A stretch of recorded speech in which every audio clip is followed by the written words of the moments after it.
Chapitre 2. Les mystères du monde.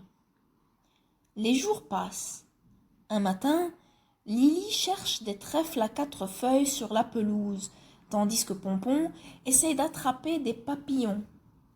Soudain, Lily s'arrête net.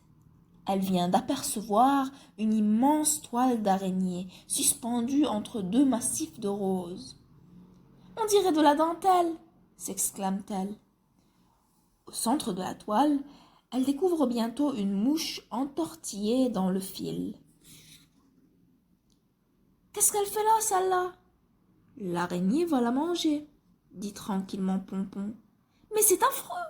s'exclame Lily. « C'est la vie, » rétorque Pompon. « Je ne veux pas que cette mouche soit mangée. » Aussitôt, Lily se met en quête d'une brindille pour délivrer la mouche. Elle en trouve une et s'applique à ôter délicatement l'insecte de la toile. « L'araignée en mangera une autre, » dit placidement Pompon. « À moins que tu ne restes planté là jour et nuit à lui arracher ses proies. Alors elle mourra de faim, et toi tu mourras aussi à cause du manque de sommeil. »« Tu vois tout en noir, » affirme Lily. « Si l'araignée n'a plus de mouches à manger, elle se mettra peut-être à manger des petits pois ou des carottes. Disons plutôt des coccinelles ou des fourmis. En tout cas, affirme Lily, cette mouche-là ne sera pas mangée. Pas cette fois, murmure Pompon. Lily prend un air soucieux. Décidément, il se passe des choses terribles dans ce jardin. Le soir même, devant un lait grenadine, Lily déclare brutalement à ses parents « Je voudrais connaître tout ce qu'il y a dans le jardin. » Ses parents se regardent gravement, puis son père lui dit « Pourquoi pas? Mais il faudra que tu apprennes à lire. »« Ce n'est pas la peine, » affirme Lily. « Je pourrais observer tout ce qui se passe ici avec une loupe ou des jumelles. »« Si, c'est la peine, » corrige sa mère. « Pour comprendre ce que tu verras, il faut que tu lises des livres.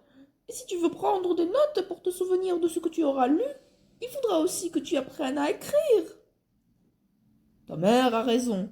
En effet, les livres peuvent t'aider à comprendre ce que tu vois, mais peuvent aussi te faire comprendre ce que tu ne vois pas.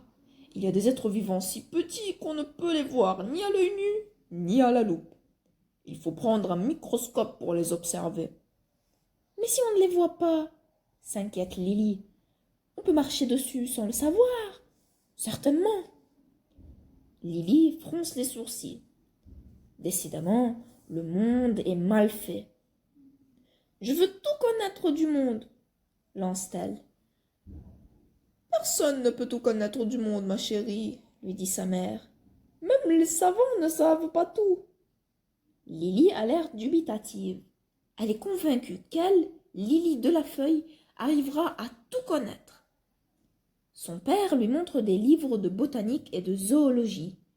Aux anges, Lily regarde avidement les illustrations. Bientôt, elle désigne un animal avec une fourrure sombre, beaucoup plus gros que Pompon.